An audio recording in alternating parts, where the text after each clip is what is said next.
Holy shit. All right, everybody, here's the deal.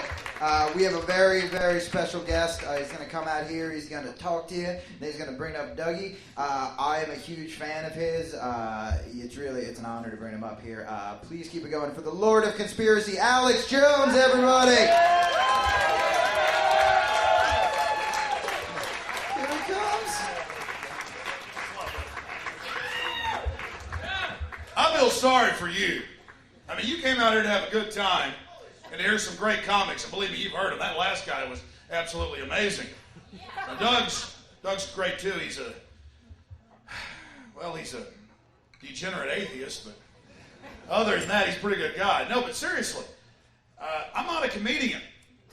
And I've heard a lot of stuff about Iraq, and I've heard some other comments about politics, and let's just go over some basic stuff here for a minute, okay? This is not a drill. This is some serious shit. All right? I've got the film clip of Eisenhower back in 1958 calling Fidel Castro the Abraham Lincoln of the Caribbean. Maybe he is. But my point is, they put that motherfucker in power. They put him in there. But it's not just him. It's everybody. It's Ho Chi Minh. It's Mao Zedong.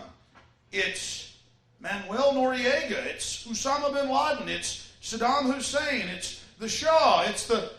They build them up, they knock them down, and I watch them stick our troops in these meat grinders. And it's all admitted. I'm the weirdo who sits there and watches the C-SPAN documentaries where they've got the 85-year-old CIA section chief, who back in 1950 goes, well, actually, the CIA was behind Mao and we put him into power. Of course, I already knew that, but now these bastards are admitting it. Mao Zedong killed 50 million people! And they want to sit around and tell me about Saddam Hussein for some war for $4 trillion in oil? Oh, we wouldn't do that over oil. We're just the big badasses in the 100-story buildings that own and run the nuclear weapons, that own your private prisons, that they're going to stick you and your family in as soon as they find you doing something wrong, some bullshit law they created. So this is the reality. And I have to sit here and watch him setting up a living hell for all of us.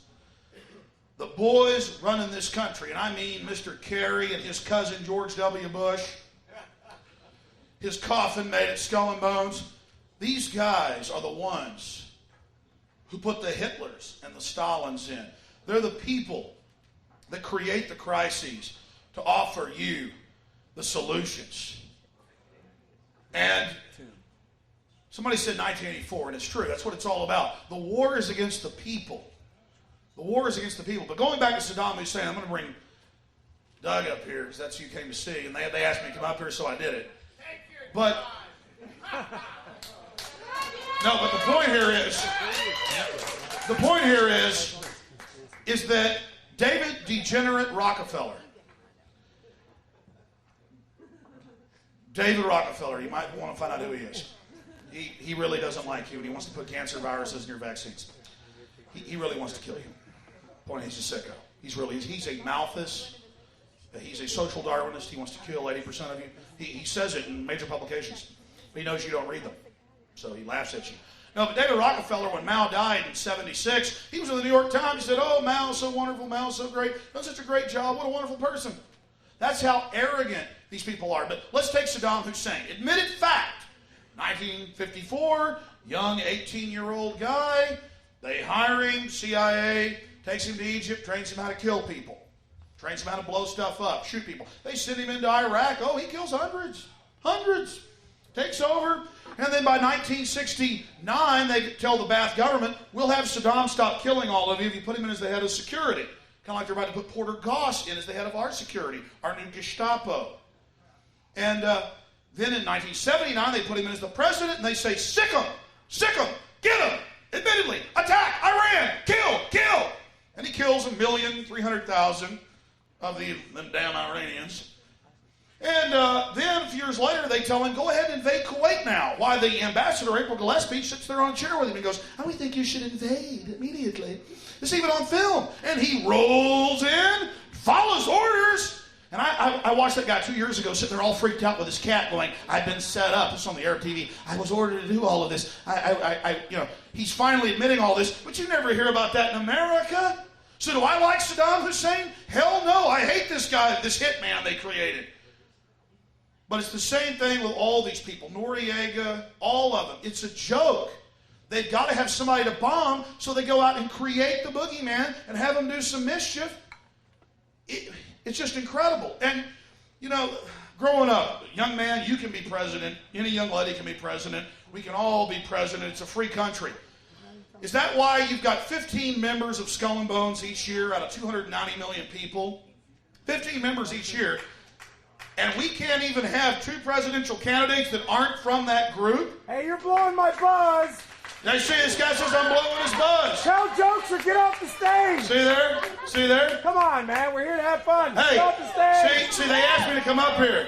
You're blowing my buzz. See, he wants stage. I told you. Hey, what do you say to him? What do you say to him? You guys want him? Hang on, he's about to do the tit fuck joke. Exactly. Shut up! This is for me, asshole. All right, no, seriously. They asked me to come up here. Thank you, Doug. And that's why I was going to say I love Doug. He may be a degenerate atheist, but my God, he's a hell of a lot better than the Christian Coalition. Hey, did you see the New York Post 2 weeks ago? Now, I'd already broken in there and proven all this, but it said, top gay porn stars servicing Republican leaders at the Bohemian Grove.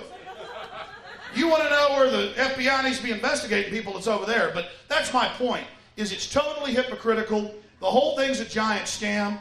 And, I forgot this guy in the stratosphere who wants to go back to Kansas. You're not in Kansas anymore. I forgot where I was at when he interrupted me.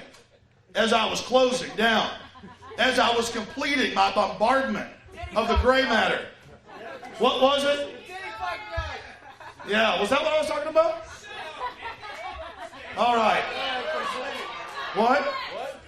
What were you talking about? What did I call you?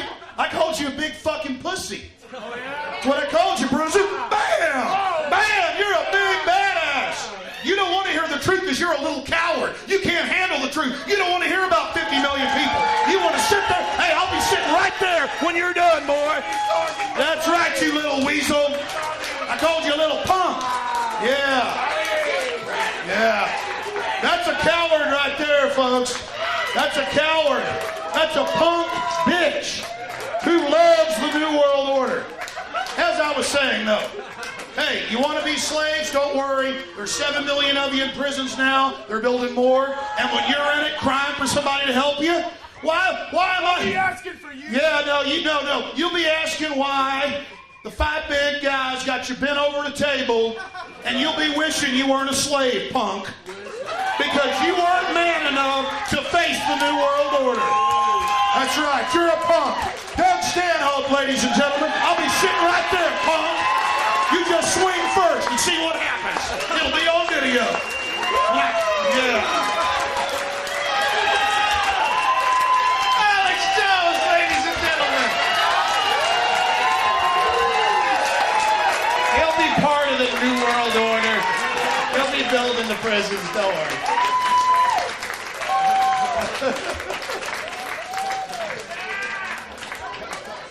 If you want to watch some Alex Jones sober with a lot less bombast, and you can actually think, watch 9/11 Road to Tyranny, or just see the remake Fahrenheit 9/11. It's a that was bullshit. That was 5 minutes of my life. You know what? I worked at Home Depot 60 hours, and I had an hour and a half to make up for all of it, and he took 5 minutes of that. So I'm going to get angry and start a fight in the comedy club. Maybe you shouldn't be working at Home Depot all week. Maybe 5 minutes shouldn't really be that. I didn't like that. What? What didn't you like? I didn't get it. It was just loud. I don't understand. None of that really fucking fed into the headline from the USA Today that I read that kept me up on the news.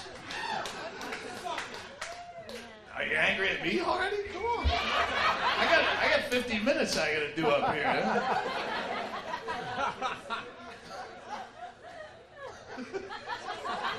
I'm not an atheist. I just admit I don't know, Alex. You don't have any fucking idea. I mean, you might go into the Bohemian Grove with a hidden camera to find out about Skull and Bones and all that shit, but you don't have any fucking insight on Jesus. There's no hidden papers out there, Alex. I know the real deal on Jesus. You're still talking. Wait, what are you angry about? Wait, so is it two people fighting? I can't see. I got fucking just relax. Be friendly. All we are saying. What? Hold on, hang on. Let her talk. Okay, ma'am, go ahead. What about Iraq? Come on, a little chaos is fun. Everybody, don't you? Chaos is good. I mean, I have some bits, and I'll do material up here, but no one ever leaves a fist fight to watch the band.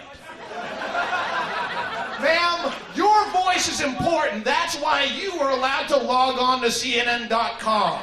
So let's hear your voice. Go ahead. What? Our boys are over there. Hey, no, let her finish. Come on, she's not a radio personality that can be succinct and sound bites. She's a person that. What about the boys in Iraq? What about them? You have a son in Iraq. Okay. So what about him? Why is he there? Why did he join the military? What made him join the military? How old was he when he joined the military? Well, maybe you should have said, hey, honey, why don't you wait till you're smart enough to make this decision? I'm not saying it's a bad thing. I support the troops. Listen to me. I support the troops on an individual basis, and everyone's in there for a different reason. If I met your son, and he's a cool troop, and he's not a douchebag at the end of the night, just wants to fight because he didn't understand something that someone yelled and just can't...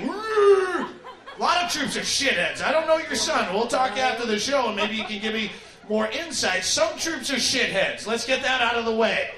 If I meet your son, he's cool. I'll put his name on the yellow ribbon, fucking PFC, fucking Juan Suarez or whatever. I'm assuming, whatever. If he's cool, I'll support him no matter what he does. He can go fucking AWOL. But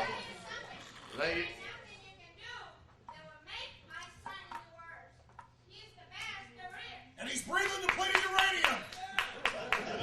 And he's breathing depleted uranium. Do you see? This is the problem with trying to communicate from different ends of the spectrum. I'm sure your son is having he's fighting for our freedom over there. Because if it weren't for him, we'd all be speaking Iraqi right now. And I think we should take a moment and reflect.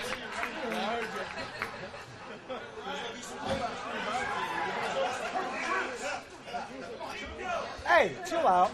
Chill out. Hey, all right. Hey, chill Alex. out. Alex, what are you... Alex is starting to fight in the front row. Oh, this could be great. You know what it does with people's lungs? I do support the troops. Calm down. All right, let me finish my... All right. All right. Let's get back to the troops, all right? Let me tell Alex, let me handle this. Come on now. Here. I don't even know what the fights are breaking up the audience. I would deal with each and every one on it. But you're having little private discussion groups. The point is, yeah, some troops join the military because they got fucked. This is the deal. I like war. War is good because it clears out some assholes. Some troops are assholes. Would you agree, sir? True. Yes. I'm in Killeen, Texas. I'm working at fucking Ernie's Pub in 1994, and I come out of the fucking restroom, and this is just one example, and I knock over some shithead troop's fucking piss-warm beer, and it was an accident. And he wanted to fucking... You know how the rednecks, they get fucking... arms swinging, forearms forward, all simian. You want to fucking go, faggot? You want to fucking go?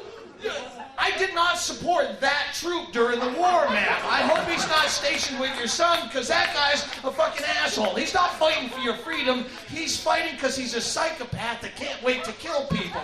And that's good. If that's your instinct is your only true God, follow it and go kill people. That's why I'm pro-war, as long as there's no draft. As long as it's voluntary. They're not yanking kids out of the inner city and making them fight a war.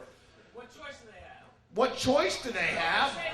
What choice? Oh, they fucking joined the military because they need college money. You know what? There's other ways to get college money. If you're, no, that kid's an idiot and college wasn't going to help. You can suck a dick, you can steal some car radios, rob a pallet of shit off that fucking fork truck at Home Depot, sell it out of a van on a highway off-ramp. Swing around the brass pole a few times, Jessica Lynch. You'll have plenty of college money and never leave West Virginia. Lindy England, you're doing all those fucking Abu Ghraib fucking atrocities. Shut up! What? Yes! No, get it out! Get it out! Yes, get angry and fucking... What? I'm not angry either. I'm having a great time. I'm saying you're angry. Everyone's yelling at everyone. And for what? For what? Because you have opinions? What? Go ahead. Hang on. Rebuttal. And this is it. Then I'm going to have to go on with the show. So. Okay, go ahead. Quick. The Suarez comment was racist. It was racist? No, she's Mexican. Suarez is a regular last name. Usually I say Johnson if it's a white guy. Because you're implying. I'm implying? That everybody who joins the Army's military... No, I was talking about her son, which would be Mexican, so I used a Mexican last name. Is that racist? No, that's just... Not everyone can be a brilliant stand-up comic. I know, but... Ma'am, you're anti-comic. Please sit down. Please take your seat. We're asking nicely. Not everybody can be a brilliant stand-up comic, including yourself. So, this isn't Crossfire.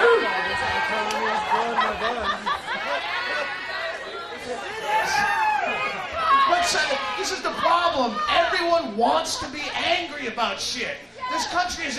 That's why people log on to CNN.com and they have fucking... I'll tell you what my opinion is. Blah, blah, blah, blah, blah, blah. They answer polls. Every day in the fucking USA Today, you can find a poll about something. There was one yesterday.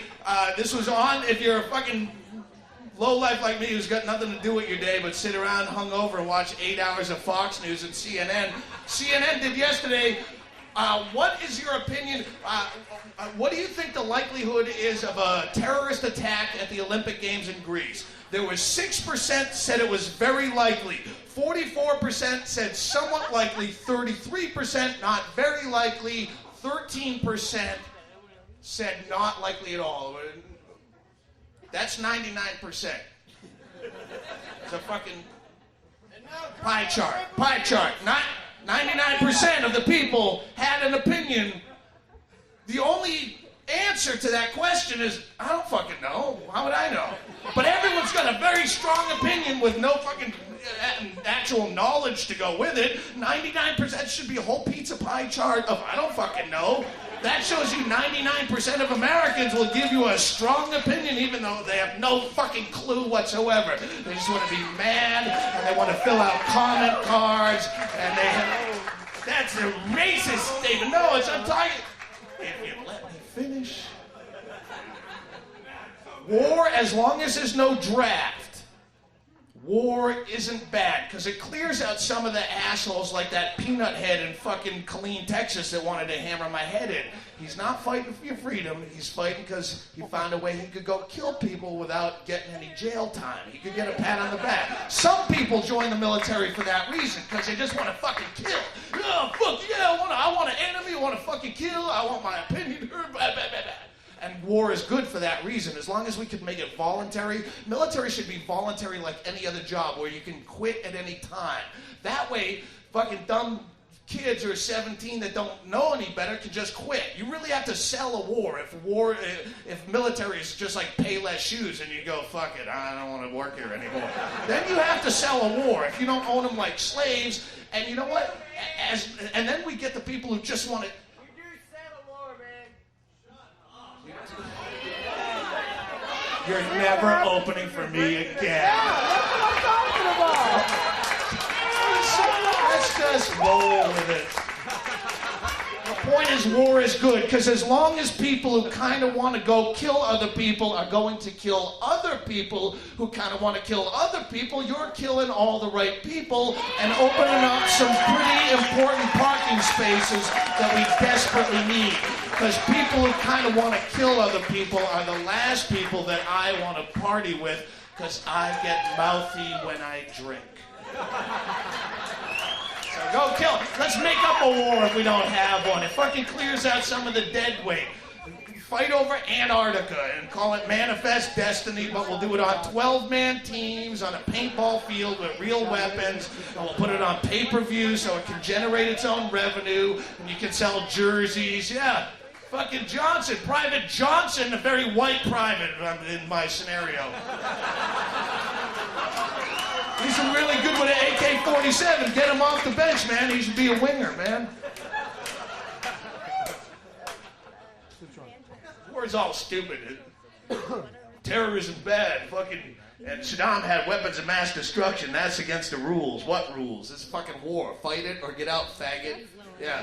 And before the fucking you get upset, faggot is not. I don't use that with any homosexual. If you're gay and you're offended by that, I will suck your cock right here. I'll do it with 2 fingers and my eyes closed, just to prove I meant no offense.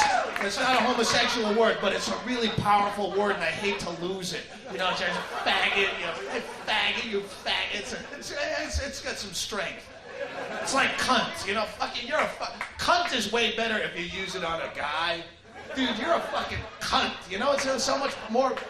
It's like calling a redneck a nigger. They get confused. What? They give up. Ain't no rules to a war. Unless it's a game. Unless we're doing it on paintball fields and it's got rules. And you can have your Geneva Convention. If it's an actual war, there's no rules. There's rules to boxing. Ain't no rules to a fucking street fight. Right? It's a difference. If it's a game, we'll have rules. We have a Geneva Convention. If you're gonna have rules, why don't make it like Scrabble? No one gets killed. You can't hurt people. How's that for a Geneva Convention? Yeah, that's a battle of wits. It's Jeopardy. All right. We have a Geneva. Isn't it sick? We have rules for war. Guys sat down at one point and go, if we're going to kill each other by the hundreds of thousands, not ourselves, just poor people's children, if we're going to do that, why don't we do it? Let's make up some rules and make it civilized. Can you hit them in the face with a garden rake? Okay. Hit them in the face with a garden rake. Everyone says aye. What if you mace the guy? No, that's chemical weapons. That fight like a fairy. No chemical weapon. That fairy fight. What are we, some nation of girlies? Right? That makes sense.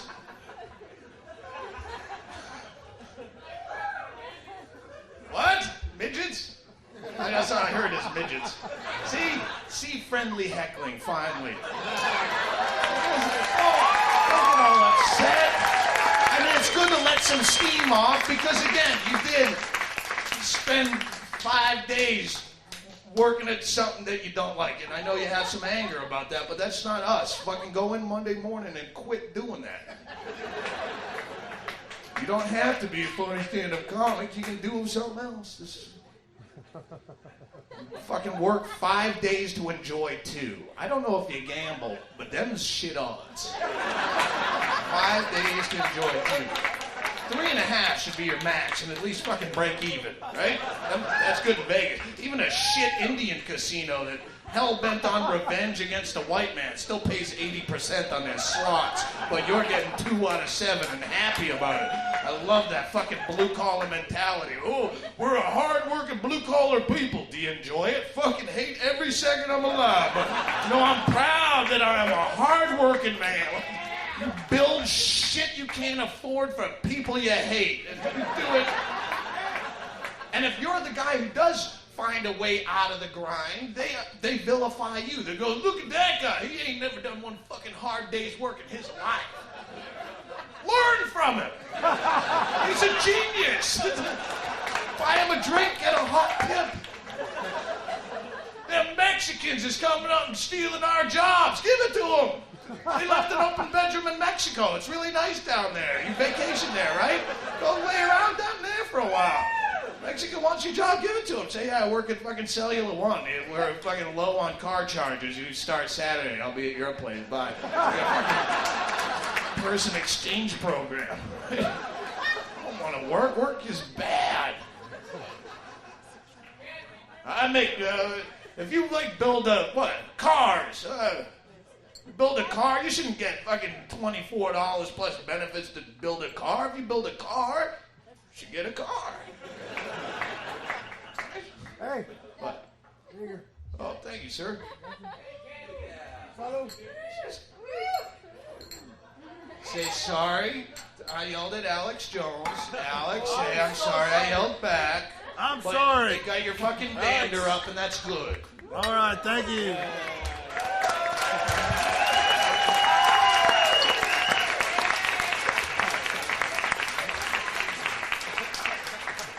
You come to a live show and you just got the shit you saw on Last Comic Standing, only you're closer. What the fuck is that? A little bit of chaos. That's why you want to win the war on drugs. I'll tell you how you have to do it. You have to attack the source. And I'm not talking I'm talking about attacking the source of the drug problem, which is not the growers and the suppliers. It's the people who are responsible for making life so absolutely boring and dull and predictable that you want to ingest toxins into your system to get away from that. Whoever's responsible for the TGI Fridays and Ashton Kutcher and Last Comic Standing and PT Cruisers and 8 Simple Rules for raping my stepchild.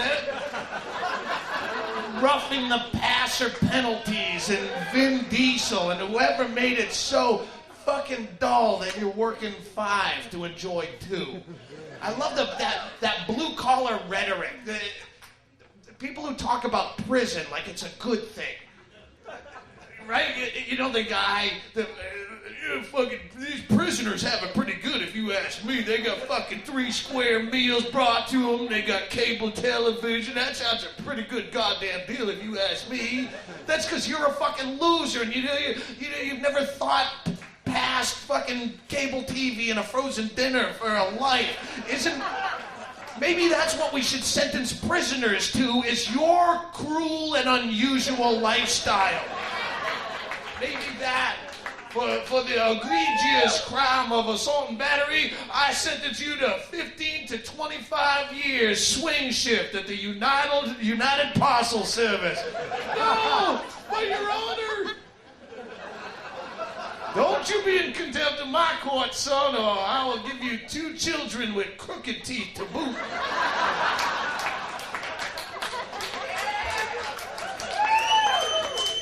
The whole prison system is so fucked, and people they talk about Abu Ghraib like that's a bad thing. How about you get a fucking few Polaroids down in your regular fucking household? I don't even know what's Huntsville here. What's here?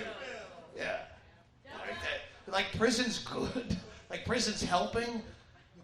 Well, that boy stole my car stereo. I send him to jail for 6 months. He'll learn a lesson. You give him fucking 6 months in prison. Oh yeah, he'll learn a lesson. Is that gonna help us? Yeah. What's the first lesson? How to make some fucking bad bathtub gin and a vat of warm fucking water with orange rinds and fucking wheat bread soaking in it just so he can get fucked up enough for class 2 where he learns how to fashion a makeshift vagina on his own cellmate's asshole by using wrinkled strips of chipped beef and mashed potatoes with a Brillo pad on the spine. Make him scream, "Who's got the ugly pussy?" while he pisses all over him. What lesson is he learning? He's learning how to, next time he steals your car stereo, to cut off your fucking head afterwards so you can't testify against him and coming right back out in our society. Is that working for you, Revenge Ed? Abu Ghraib. The fucking prison abuse over there pales. They just have pictures of it. Abu Ghraib. I'm not saying that's fucking good. Is Lindy England hot to anybody? Come on, a little bit of... Come on. You know how hard... Now they're court-martialing her, and that makes it even harder to get a girl to fucking strap electrodes to your genitals while you stand on the box and masturbate your fucking limp lunch in front of the camera. Yeah. Bad hecklers. Right?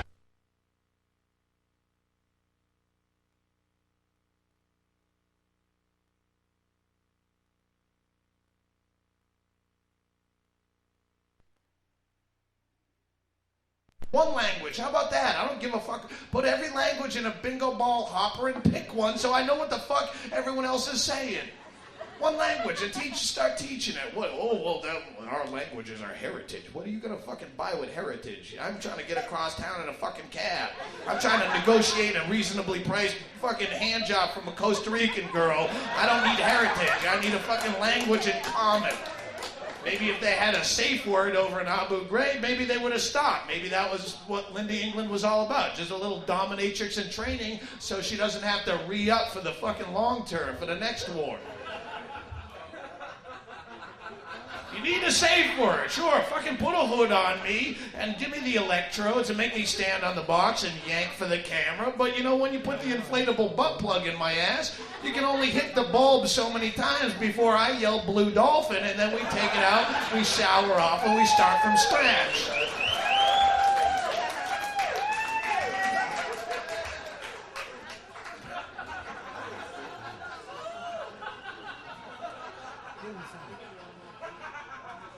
But remember, they're doing that for our freedom. That's what it takes. Stacking unwashed, naked Iraqi men, flaccid and fucking in very homoerotic poses for a Polaroid, and then saving those Polaroids, thank you very much, saving those Polaroids and passing them around like mementos, like a fucking